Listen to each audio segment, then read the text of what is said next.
Millions of people are addicted to hours of gazing at electronic images on game screens in arcades and in their own homes. Most stores started selling the system today, and they've already sold out. Toys R Us had the largest shipment available to the public, and before noon, they were sold out. Good afternoon, I'm Donna Gregory. And I'm Heidi Deja. There are waiting lists and tickets just to stand in line and get a chance to buy PlayStation 2. Man, the graphics is outstanding out here. I'm loving it. Can you catch all 150 Pokemon?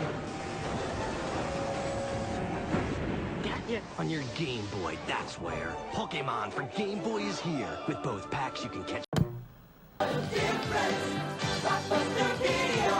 I've never seen 10,000 tapes in one store. There's so much kid stuff. And I can keep them for 3 evenings. Now this is a video store. Physical media has come a long way since the 80s, 90s, and early 2000s. Now that doesn't mean that digital media doesn't have its perks, but that does not mean that we should have to erase ownership for it. With physical media under attack, only those who are selling it can keep it alive. They are almost been conditioned into us. You know, when they first started transferring things into digital, it was all under the guise of convenience. You know, it's conveniently located. You could, you know, put it on different things. You can take it with you without physically having that thing with you. You could take it with you wherever you go, right? It's supposed to be convenient, you know, and having something on your laptop just downloaded, or maybe not downloaded, but being able to stream it or whatnot on your laptop or your phone. There's convenience in that because you could take that anywhere. You don't have to have, and you can have a lot more data on these digital streaming things, like your laptop and your phone. You can have way more. The library can be way bigger, and it would still weigh the same. Like it's not gonna be heavier in your hand or harder to carry or whatnot. It's gonna, you know, be the same. And you know, it's made this transition for convenience, but because now that this is seemingly the only way to view these things, then corporations come in and they say like, hey, like, we know you want this, now you should pay extra to have even more convenience on this thing.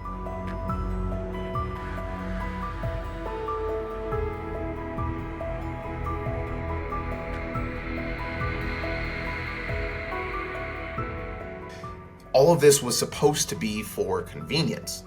And because it's so convenient now, they can do whatever for pricing, for you know, how they charge you or how much they even give you. And I think that's when the rental part started coming in, because then whoever is the owner of it can rent it out to a bunch of people and revoke that access at any time. So it seems like on the consumer end, they also have it, which, you know, is good for the company, but the company still owns it. But like we were talking about, at any time they could revoke that access and the company wouldn't lose anything. I think it's one of those things where both sides definitely have pros and cons, but because this side is a little more convenient, it's seen as better in all regards to this side. And I think in recent years, it's kind of been shown that it's not necessarily true. Do I have my own collection? Of course I have my own collection. I've always liked, no, that's the wrong word. I've always loved collecting.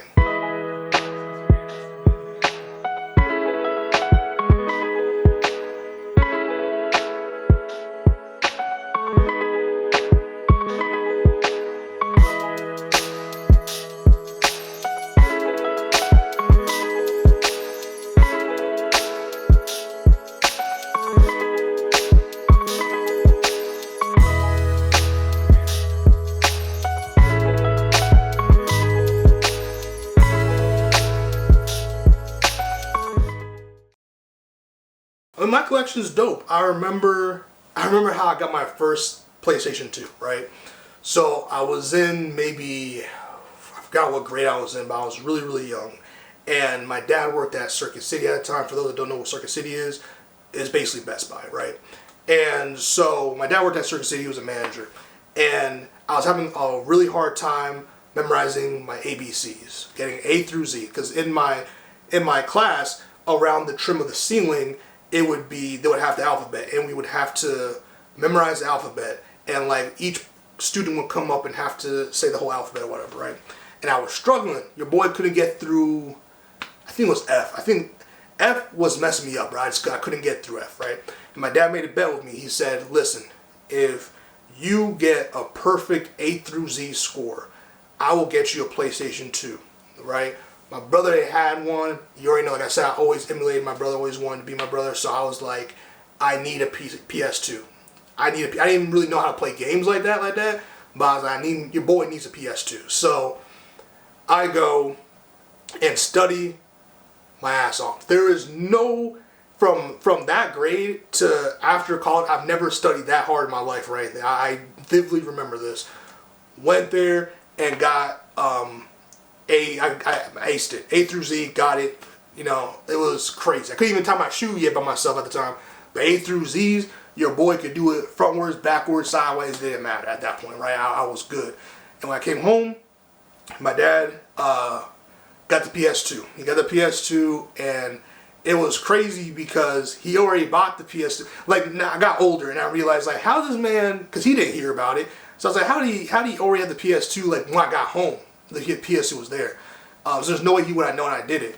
But he believed in me that I could do it. And so that's why the PS2, my PS2 is so important to me, because I'll never forget that moment between my dad and myself about, you know, that memory, that core memory that I still remember. I can recall. I'm 28 years old.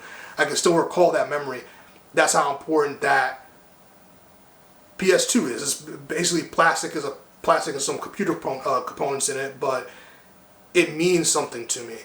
And I feel like once you eliminate a lot of those moments with at least for me in my collection, when I get rid of the PS2, when I get rid of my GameCube or my Nintendo 64, some of those things, I lose some of those moments that I can recall, that may not be able to recall so vividly without looking or playing these games or things like that. So that's why physical media really holds a place to me, is because the memories I was associated with it, and just the ownership of things, I think is really important. And I'm like the, you know, the ugly duckling out of my other like video game and like nerd friends, because they're still on physical. They live by physical. But with me, it's like I'm really lazy, so I don't want to get up. If I'm on the couch, like I'm on the couch right now, and I'm playing Spider-Man, and then I said, okay, I want to put down Spider-Man and put in God of War, right? I don't want to have to actually get up off of the couch, go through go get the disc, you know, take the Spider-Man out the PlayStation 5, put the disc in the case, put the case away, get God of War, open the case, get the disc out, put that in, sit back on the couch, maybe there's an update. I don't want to do that every time I want to switch through a game. Like if I'm online and we're in a party chat and you say to me, let's play Call of Duty, you can just jump right into Call of Duty. Let's play Overwatch, or let's say Ratchet and Clank or whatever it is, right? I can just do it at the press of a button. I don't have to get up and change the disc. I don't want to have to do that all the time. I know that sounds really late. It is lazy. Like, it's really convenient. At a convenience, I don't want to change disc anymore. I'm over that. So that's one thing. And then another thing is just space. Like, I don't have to find a space to put all these things anymore physically. I can just download them, keep them on my account, and play them when I want them. Been a nerd like then versus now. It was everything was slower. I would say back then everything was a lot slower in terms of like access to information, because I remember being subscribed to like Nintendo Power.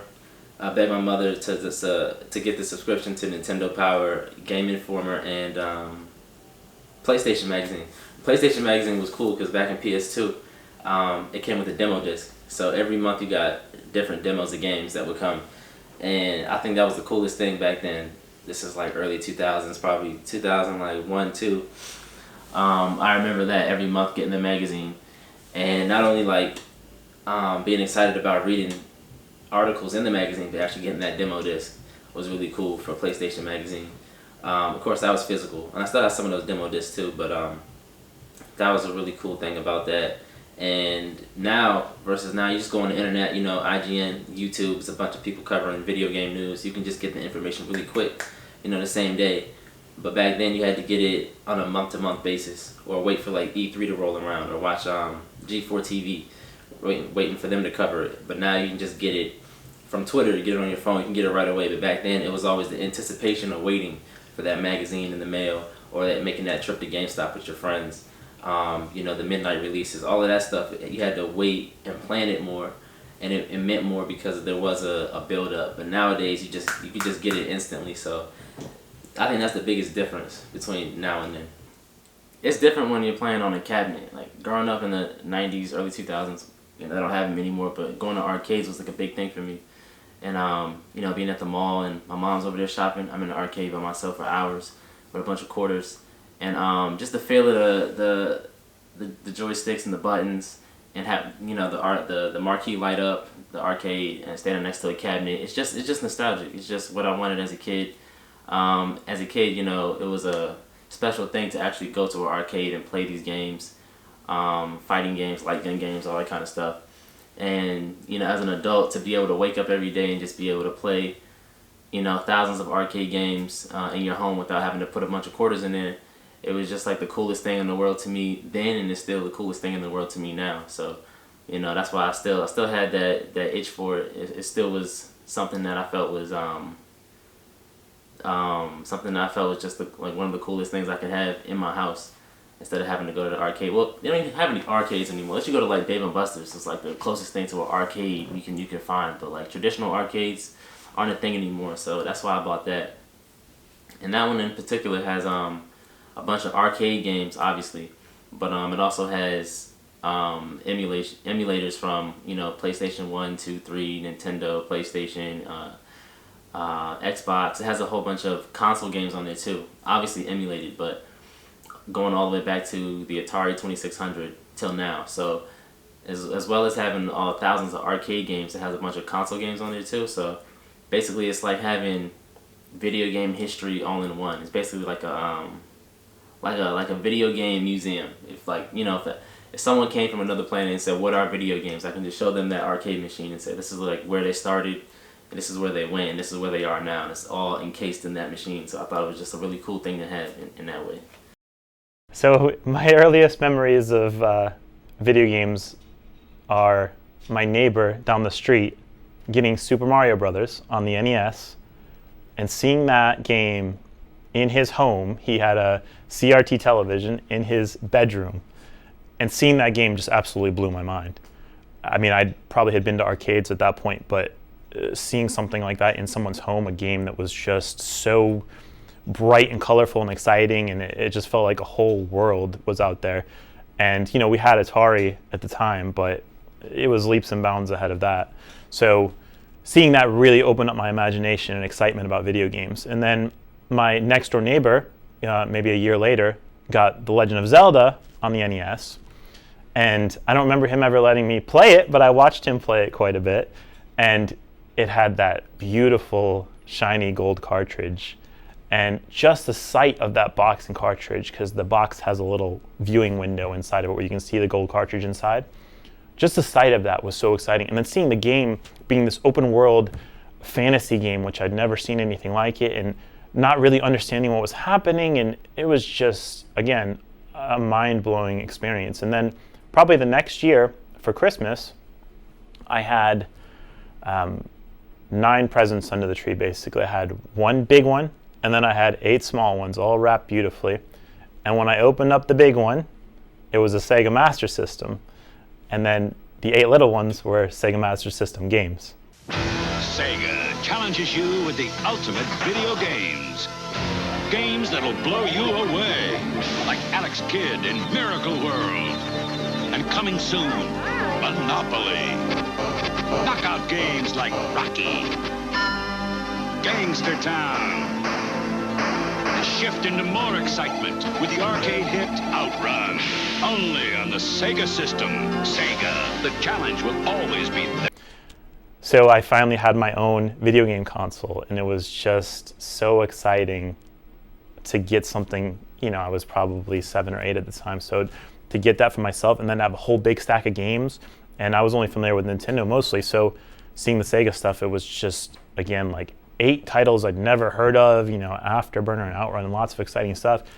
And it was just, again, all those 3 experiences together just expanded my mind to within the games themselves and then also outside, like, wow, this is what fun looks like. This is what exciting new discovery looks like. My Nana and Papa lived in Texas, and my Papa owned a business, and he owned a paper company, and he was someone I looked up to tremendously.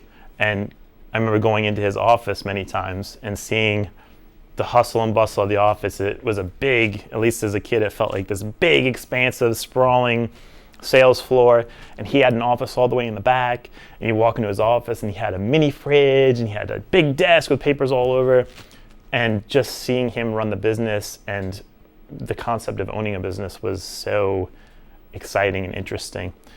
And I think all of us sort of have a part of us innately that's like, oh, wouldn't it be cool to own a store?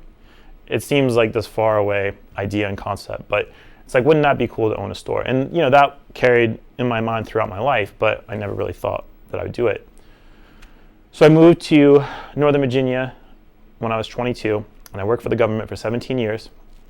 And at one point I was like, you know, I'm getting older and I've just been sitting here working for the government. I loved my job, but I've just been doing this over and over.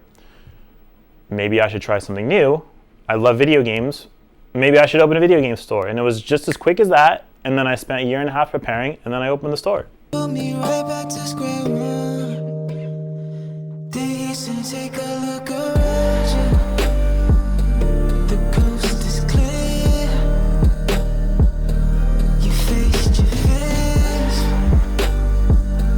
Just keep me nipping.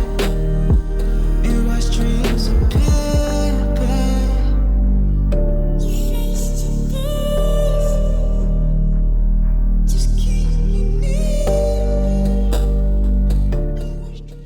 So we've seen a lot of this the last few years with the big businesses and companies experimenting with digital-only consoles, and just recently big box stores getting rid of physical media in some forms. It seems to me that the last generation of consoles may have saved one of the large video game chains.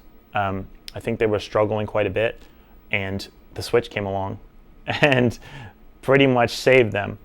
So I think that for a lot of the big businesses, they obviously know what their numbers look like, but I think it would be very scary for some of them if they lost that hardware. I don't know about the software.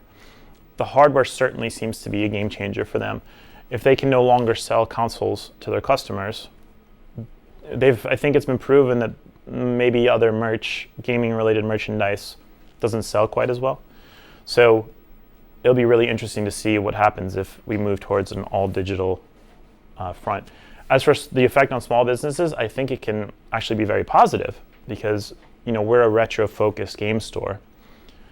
We still carry CRTs and VCRs and other things that are out of date that you can't get anywhere else now, right? So you can't buy a CRT in a store or even in a Goodwill or a thrift store now, right? So we're the place that has those. In a future where there's less and less physical media or physical items in general, it allows stores like this, more boutique stores, to focus on that kind of stuff and offer that stuff. And as long as there's demand for it, it can actually be really good, right? You could even theoretically open up a VHS rental store or a DVD-only sales store or something like that. So I'm mostly excited for what that future looks like. Things will certainly change a lot in the next 5 to 10 years. I think it's going to affect big businesses' physical stores a lot more than maybe they understand.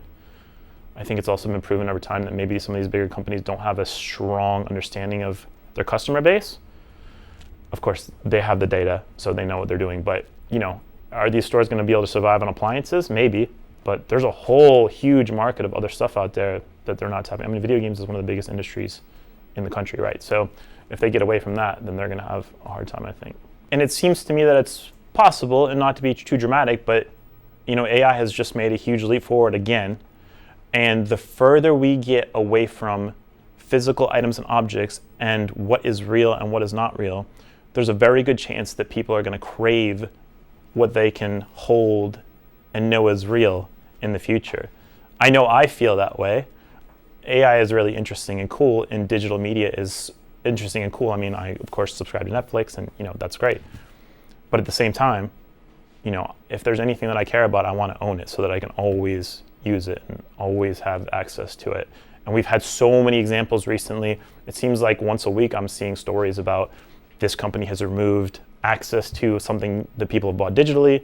We've had 3 major providers or retailers that have recently said, oh yeah, you bought that thing digitally, but that was only the license, and that license is expired now. Or 2 big companies merge, and they go, well, that was actually for the other company, so yeah, you can buy it again if you want.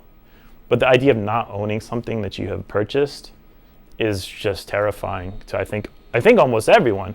Even if people, there is certainly an ease of use, oh, let me just download something digitally. But I think it's sort of universal. If you pay money for something, you want that something, right? And I think they're going to figure all that stuff out, but it's very possible that they figure it out on the, that they err on the side of the larger companies rather than us as the individuals, right? They'll be like, no, they're right. You only own the license. You only own access to it or something like that.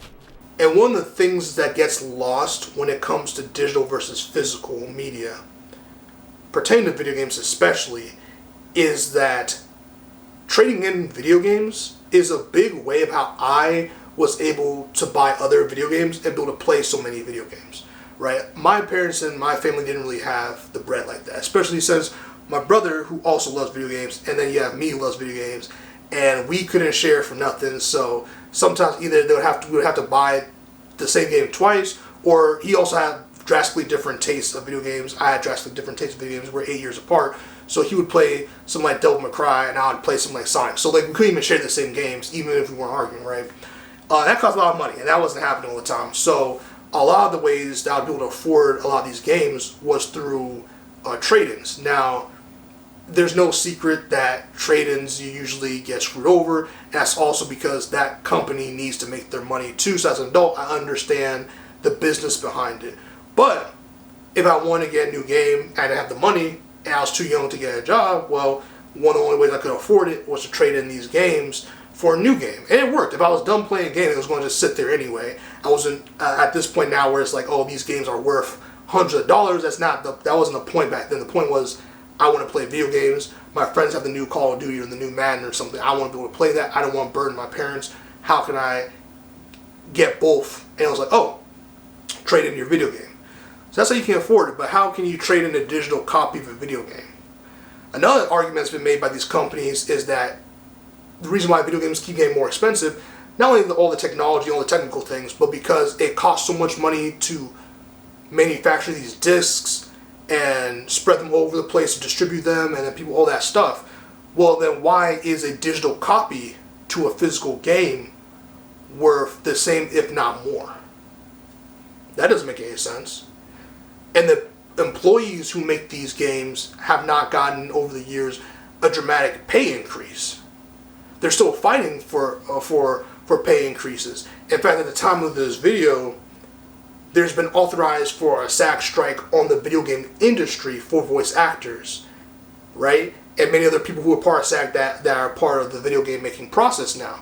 So that means that there's still a lot of rights and still a lot of things that have not been getting better through the increased price of video games. When I was a kid, a new video game was worth $20, $30.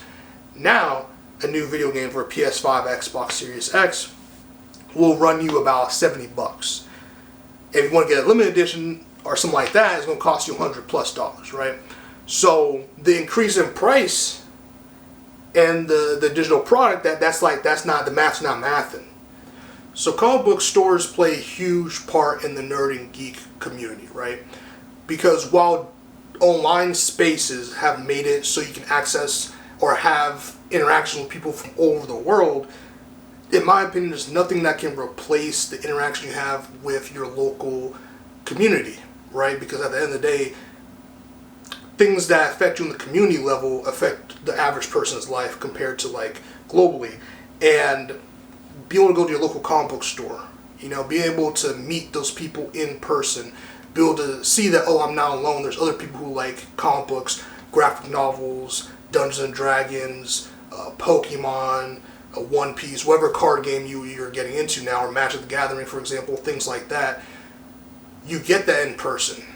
And if you're like me, who's a fan of trading card games, there's nothing like opening a fresh pack with your friends and be able to, as the name suggests, trade your cards with other people and be able to do all these different things that you don't really get to do online. And they're trying their best to mimic it online. They're trying their best to have digital codes with every pack, physical pack you buy, where you can upload it to your digital deck, or you know, you can trade online, things like that. And there's many benefits to that. Again, like I said, there's a lot of people who are disabled or people who just cannot make it out, whether it's autoimmune diseases, and there's so many different reasons why people can't go out and interact with the general public like a lot of other people can. With that being said, to completely erase physical media, to say that comic book stores don't have any more belonging or any reason to exist is just false, right? I mean, even going to the staff of comic book stores, they're very important, playing a vital role into pumping blood and oxygen back in to the comic book and physical media community, right? Because let's say you're a person who's trying to get into it, like you're new to, again, card games, tabletop games, comic books, video games, you name it. If you're new to it, it can be overwhelming, right? I mean, the comic book history itself is very long and rich, with the first one come out, I believe, 1897, right? And then you fast forward to about 1935, right, when what will be known as now DC Comics released their first comic book. And then a couple of years after that, fast forwarding around the 30s, you have Superman coming out from the same duo that started the comic book around 1935. So it has a really long and rich history when it comes to comic books, and that can be very overwhelming, of course, to a lot of people. I mean, that's decades upon decades of history that you're trying to just like jump into, and there's so many different issues, so many different runs, so many different amazing artists and storytellers. It's hard to figure out where you want to exactly go with that. So having a staff, which you cannot mimic online, at least they haven't done a great job of mimicking online yet, having that staff going in physically, having them have their recommendations, where to start, where you should end, what characters you may like, what characters you may dislike, what stories you may like, what stories may inspire you to want to create your own comic book one day, or pursue your own journey in storytelling. Like, those are kind of connections that you can't always mimic online. And comic book stores have a place in their community, right? They have so many events. There's events where you can go and meet your favorite artist or voice actor or storyteller, right? And you can do that in a store. You can't do that online. That's experiences that you cannot get anywhere else, right? And I've attended a lot of these events myself. And a lot of these events, by the way, are free, which is an amazing feat. I mean, you can go get an autograph and interact for a little bit with some of the most famous names in the game in modern era for free. And that's because your local comic book store got your back. And that's something that you cannot mimic online. That those are experiences or memories you're going to live on forever. I've been in a lot of these places, and a lot of great friends you meet are in the lines to that autograph or to meeting that person, that meet and greet, right? And you also see so many interactions with families. You see their dad or their mom and their children like going to meet this person. And it's such a joyous experience to see that nerdness passed down to the next generation. And it means so much to that family, and that's an experience that you can't get anywhere else. And that's why I always advocate for the importance of physical media being in a physical store in which you can go get. Again, Amazon, so many of these other places that are just like, you buy something, click, and it's here the next day. While that's nice, there's so many elements, so much social interaction that you're removing from society when you do that, that it creates almost dystopian-like future that scares someone like me and many other people like myself.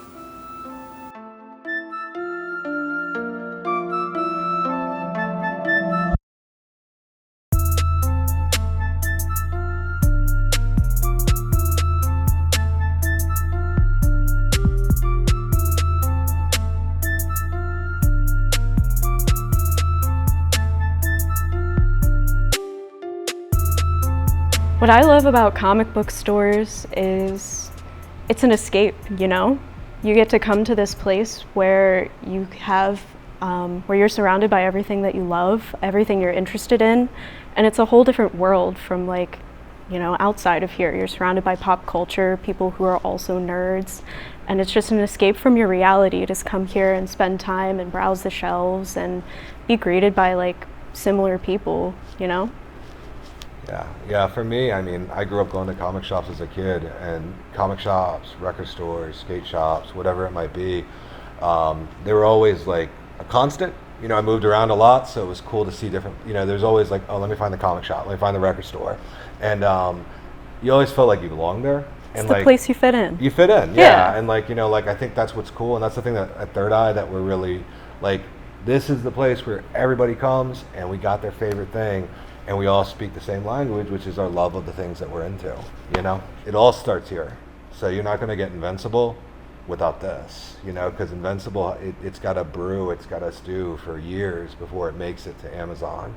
And without having Ground Zero, which is, you know, whether it's a store like this, which, you know, we're a big store, but we aren't always a big store. When Invincible came out, we were a baby. And, you know, that one small store where you got somebody just evangelizing that comic and being like, you got to read Invincible, you got to read Attack on Titan, you got to read this, that's where it starts. I love buying physical media and toys. I collect statues, books, games, comics, of course, pretty much everything. And it feels really good, you know, to be surrounded by the things that I love, to, you know, wake up every day and be like, I have these things and they make me happy, you know? Everybody's different, but it's what brings me joy. For me, my collection is nowhere near what it was when I was younger. I sold most of it to Open Third Eye. So it was kind of like a trial by fire, because we get so much cool stuff, but I can't take it all home. Yeah. And we want the customer to be able to get it before us, you know, like that's why we're here. So for me, my collection is pretty small. I have a bookshelf of graphic novels. I got a lot of movies. I got a lot of movies, but that's because I couldn't, when I was selling my stuff, there wasn't a resale market for movies. But I mean, yeah, I mean, like for me, like it's cool to have this stuff and I love it. But I've been doing this and selling people all their favorite things so long that the thing that really excites me is learning what excites other people. So like, there's stuff that I'm not into, you know what I mean? That like, I might be like, oh, but this is a really cool, like, I don't know, weird Italian comic or whatever. You know what I mean? Like, I'll be like, this is really cool. It might not be my wheelhouse, but I get excited seeing other people get excited for it. So when it comes to collecting, I love being around it, even if I don't own it. You know what I mean? I just love being surrounded by it. Yeah. Yeah. And that's one of the best parts about working here is you meet all sorts of different people who are into all sorts of different things, and you learn things from them every day, and that expands your own repertoire of things that you like and you learn to love. And it's super cool just, you know, being able to recommend things to people that they get really into and, you know, can love and collect down the road and keep forever. Yeah. Oh man, so I started going to a comic shop. I can tell you the exact one. It was Twilight Zone in Bowie, Maryland, Racetrack Road, end of a long hallway. Started going there. I was 12 years old, and I would go there every week. And I had a really good guy who worked in there, a comic guy, who he got to know me going in. And I remember I was looking for X-Men Alpha for Age of Apocalypse, and every week I was like, "Is it out yet? Is it out yet?" Week it came out, sold out day one. The guy was like, "I think I got one in the back." He hooked me up. And then I'd keep going back, and he would recommend stuff. He'd be like, have you heard about Hellboy? Have you heard about Dark Knight Returns? And that's blowing my mind as a 13-year-old. And I loved that store. It felt like my place. And when I was about 18 or 19, it had changed ownership, but I got a job working there. And I started working at that shop for probably 3-4 years. And once that store had, you know, once I got a little bit older, I was like, worked a few other jobs in between working there that did not like, and I was like, you know what, I'm just gonna try it. I'm gonna sell my collection. Everybody was like, it's a terrible idea, you know, like you can't open a business. And it was 2008. The economy was like, that's when the housing market crash happened. So everybody was like, no, and I was like, I'm gonna try it. And sold my collection, had just enough cash to basically, there was a guy here in Annapolis who had a store that was probably, I don't know, man, it was maybe about as long as this wall, and maybe to about right there, and he was getting ready to close, and he said, I'll sell you my fixtures and I'll sell you my inventory, And I had just enough money, and it wasn't a lot to do that. And then it was just the seat of my pants the first like few months, like basically just making it work.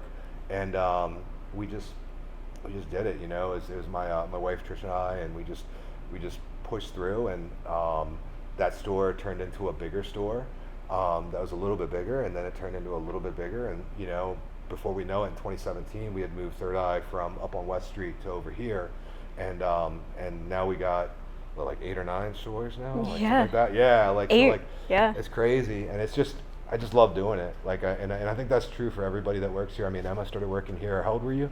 I was 19. 19. Yeah. Yeah, and she had shopped with us at one of our locations prior to that. Yep. And then she started working here, and she's just working in the store while she was going to school. And she was like, hey, I need an internship. I'm doing this graphic design thing. I was like, well, I've never done internships, but we can try it out, you know? And like, she did such a good job with all the design work. And now she's our chief marketing officer, and she's running all the promotionals and structuring the campaigns. And it's just that kind of energy that everybody here has, that they bring to it, where we do it because we love it, and it's what we're good at. And at least for me, I don't know what else I'm good at, you know? Hey, my name is Dave Murray. I'm one of the owners of Hello Comics.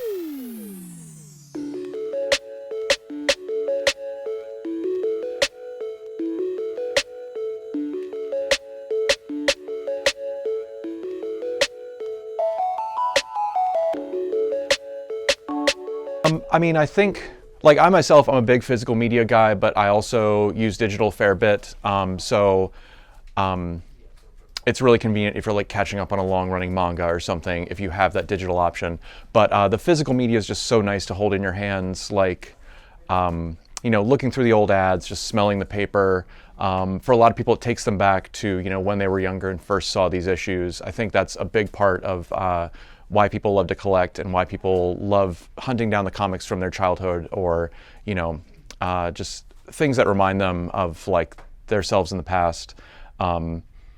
I don't know, and there's just something pleasant, something very tactile about holding a single issue and just having it with you. And, you know, if you're on some kind of digital media, you can be distracted by so many other things, but when you're holding the book, it's just the book, which is nice. But I think, you know, digital reading and digital comics definitely have their place. I use them a fair bit. If I'm like reading in bed, or like my daughter's asleep in my lap and I just happen to have my phone, I'll read some manga on my phone. But I just think it's people like something that's tangible and, you know, once it's gone, something that's kind of impermanent, you know.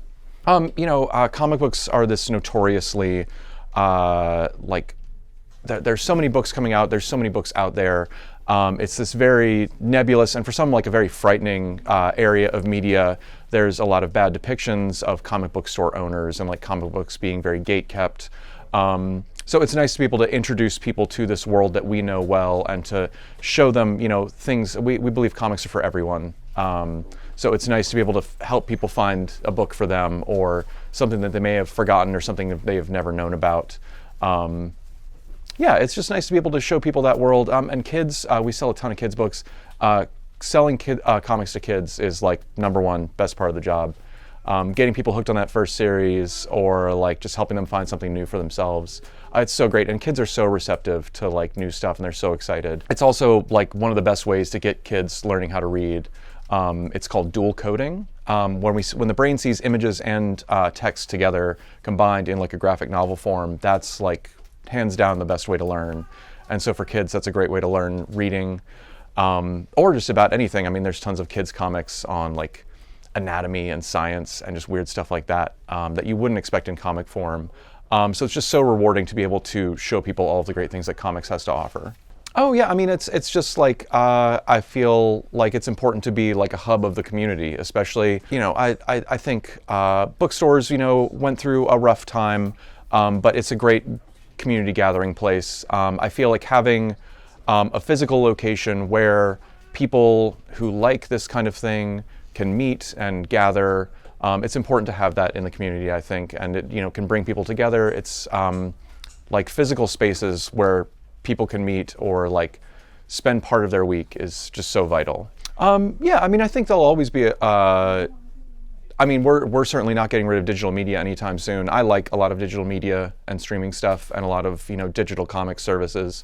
It's particularly if something's out of print, it's the easiest way to read a lot of older stuff. But yeah, I feel like they're in a good balance right now. Like, we have a lot of customers who just prefer the physical stuff, or customers who will read new things on digital but will seek out vintage physical media. I think they're in a good balance right now. I don't know. When it comes to trading cards and board games, unlike never before, the money invested in both those things have skyrocketed to unbelievable amounts. I mean, the trading card industry is solely responsible for a lot of people that you may know paying for their bills, paying for their rent, paying for their mortgage. I mean, that's how much money is in trading cards. And the cool thing about it is not just the big business, not just Topps, Panini, Fanatics. It's not just those people. The money's not just staying with them. It's trickling down to a lot of creators, a lot of local store keeps, whether it's comic book stores, whether it's just straight up card shops. There's so much money to be made in trading cards and tabletop games. With tabletop games, whether it's Dungeons and Dragons especially, there's so many people who stream it, whether it's on Twitch, YouTube, Kick. There's so many people streaming Dungeons and Dragons and other tabletop games that audience and that subculture has gained so much popularity over the years. It's always been popular, but it's skyrocketed since then. And that's due to people being able to buy these games, go to the store and learn it from the store keeps and other people who go to these local stores. Yes, there's YouTube tutorials and all these different things, but there's nothing like going to your local board game store or your local card shop and being able to shop those cards, those games there, to be able to experience midnight releases. Like, if you're a gamer, you're familiar with midnight releases. Don't happen much anymore, but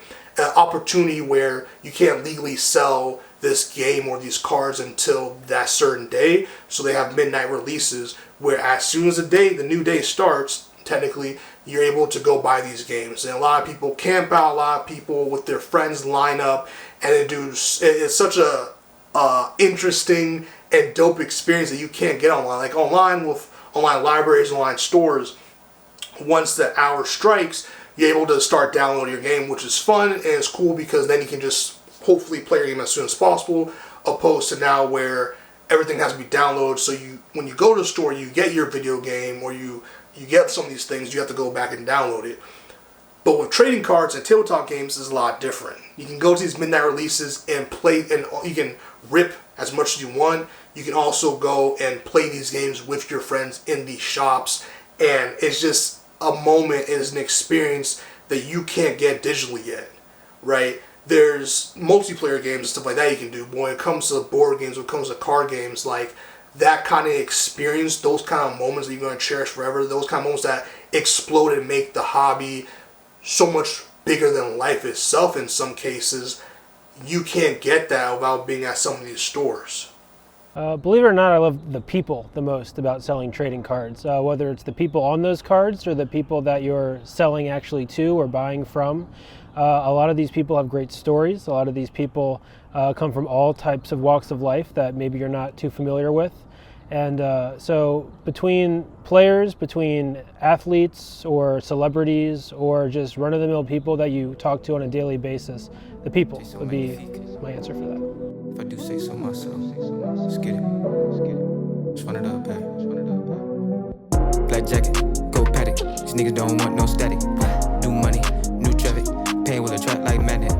New wave, still crashing, but I'm making plays like magnet. Time to pipe up my status, but she thinks I'm so attractive. True. If you reach your limits, raise the roof.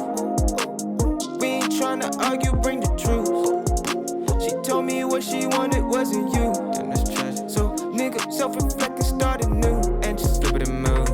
Yeah, shift it and groove. Watch what that money do.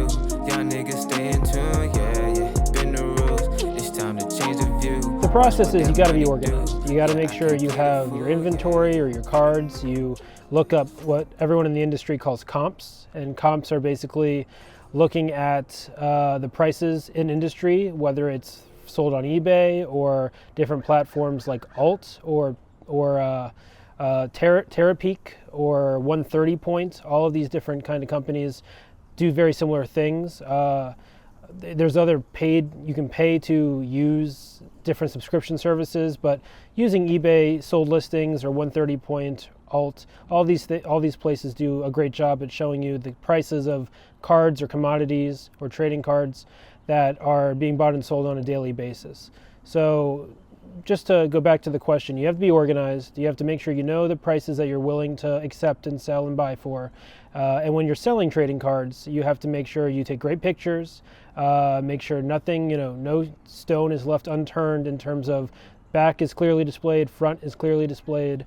Everything as a buyer that you would want if you're buying an item is clear to you're doing it as a seller. So to basically have a good product, you have to make sure it's promoted very well. A lot of people use eBay as the main platform to buy and sell because it has the most exposure to the world, to the country, and internationally. So I would say you just got to be organized, know your prices, take clear pictures, and then the description of your items, very clear, very concise. Try your best to get good keywords. So if, for example, you're selling a Babe Ruth rookie card, you're going to want to make sure the words rookie, card, Babe Ruth, vintage, all of these types of things are on your listing so you don't have possible buyers not see your sales. So to grade trading cards, and there's a couple of different vendors that you could use, but it's to protect the cards first and foremost, but also to make sure that the cards are basically graded with a condition.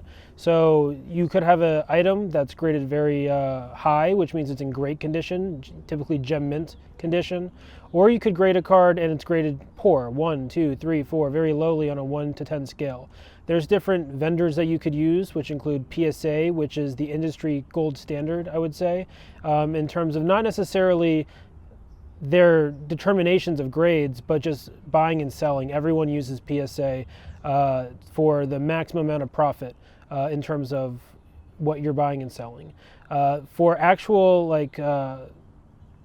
accountability in the grading process, not to say that PSA doesn't do this, they do a great job at it, but BGS, which is Beckett Grading Services, they do a phenomenal job. If you have a 9.5 on their scale, you're pretty sure it's a 9.5 regardless of who you're bringing it to.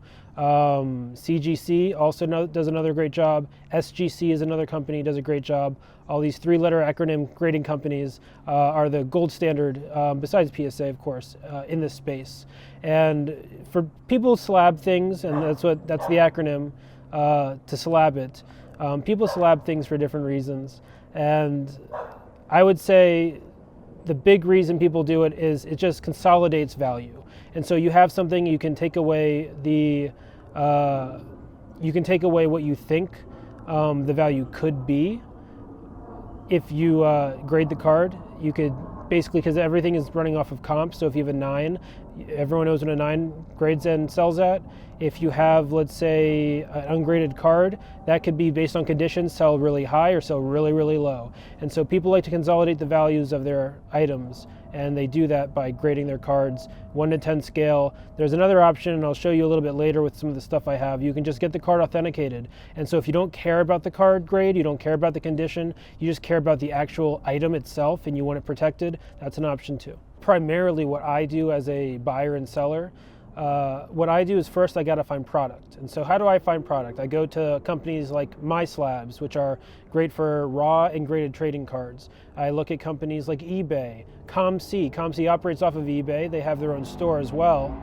And I look at all of these places and I gather together all of the data of what's the best deal, the best price for the best card. And on those cards, I can see, okay, ComC has a better price than MySlabs does, or MySlabs has a better price than eBay. I find the item I'm looking for, I buy them. I then look and see, is there a signing that's happening for either the artist, the athlete, maybe a voice actor for an anime character. And if they're having a signing in the future, what I'll do is I'll just make sure that the cards are prepped. I'll make sure that they're clean and wiped down with a cloth to make sure there's no residue or no bumps on the card when they go to get signed. I'll send them out to the athletes, to the artists, to anyone really. And when all of that is done, it's really cool because the athletes or whoever I'm sending this to will sign the cards. They'll touch my items. It's kind of cool on a memento side of things. If I ever wanted to keep these items, they handled them personally. They'd sign them, and typically, in my experience, they will raise the value of the items pretty substantially in some cases, especially if you get the cards in really good condition and they grade high. And that's a nice part of collecting autographs onto cards. If you get already valuable cards that when they're graded in mint condition or gem mint 10s, and then you get a signature added, and then those cards are also 10s, so maybe they're 10 10s, maybe they're 9 10s. You then have at minimum the baseline value of an unsigned item, and then you have a signature on top of that, which many people can't replicate or duplicate easily or accessibly. Some of these signings happen maybe every 3 months. For other people, it happens every 3 years. So being able to buy and sell these autographs add rarity and add value, in my opinion, to the cards that I get signed and graded.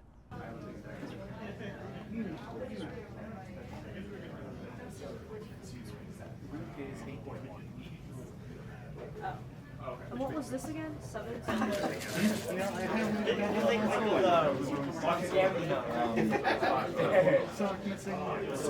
My name is Sarah Leahy, and this is the End Games.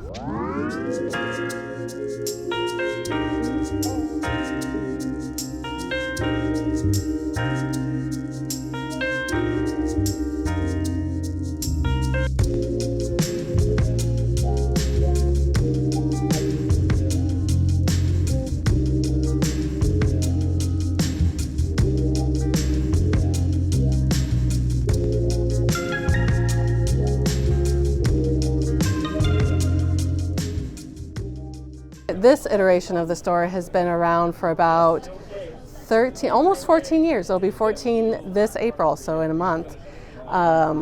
It was bought by Shane, who was a longtime employee, Shane Borelli, and Sam Fogelgreen and Brian Roberts. I'm not sure how the three of them got together. That part of it I'm a little fuzzy on, but they did buy it out from the old owner and took it over.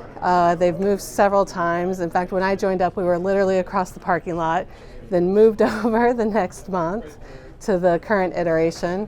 And yeah, it's been going strong for a long time. Wizards of the Coast created MTG Arena, and that has become very popular for certain formats, mainly for like the standard format. But we still see tons of Magic players because there's several formats that you can't do on that side. There's also a game called Flesh and Blood. It's started in 2019. It's getting more popular. And their whole philosophy is that they don't ever want to do an online version. There is a fan version of it that is online, but that company's whole attitude is that there's nothing like coming in face-to-face, engaging with people, the social side of TCGs. And board games are the same way, role-playing games, all that kind of stuff. It involves a level of creativity that I feel like you can simulate online, but isn't the same.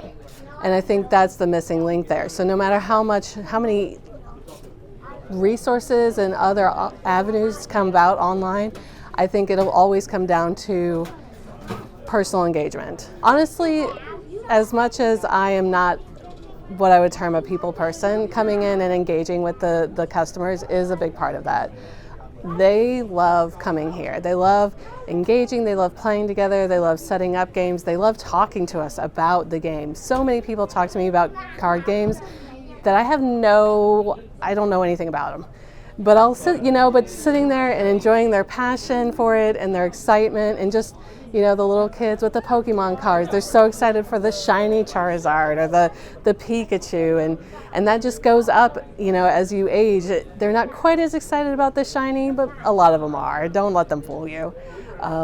There's something about watching people open packs and open games and engage and be so excited to be playing playing a game that they love to play, and choosing to come here and share that versus staying at home or choosing to play online. There's something about that really makes a store like this unique. You know, you can go anywhere and buy toys and games, but if they don't have a play space, if they don't have a community, it's just another store. You know, part of the reason we opened the store was for people like me to have a place to come and to share experiences and to be nostalgic and to get excited about old stuff and new stuff alike. And my life has been enriched tremendously by that, not just by the physical objects, but the people surrounding the physical objects. And obviously, getting away from that digitally it's not going to be beneficial for anyone. I mean, we've all made the occasional digital purchase, no doubt, but I think in the long run, people, I mean, I don't just think, it's been proven I've owned a store for 4 years now. People crave physical connection about things they're passionate about. We have people that come into our store literally every single day. So video games have really enriched my life in many ways. And like I say, I go home, I play video games, I collect video games, I have a video game store, so they're a huge part of my life. As a creator, there has to be a mindset of, yes, I want as many people to see this as possible on these digital platforms, but I also should have something for me in the event that there's a, internet outage and no one, in a certain area, now they can't access that thing. You still have that part of your creation that you could send out to people whenever is necessary. So we ain't trying to argue, bring the truth. She told me what she wanted wasn't you. Then that's tragic. So nigga, self-reflect and start anew and just flip it and move. Yeah, shift it and groove.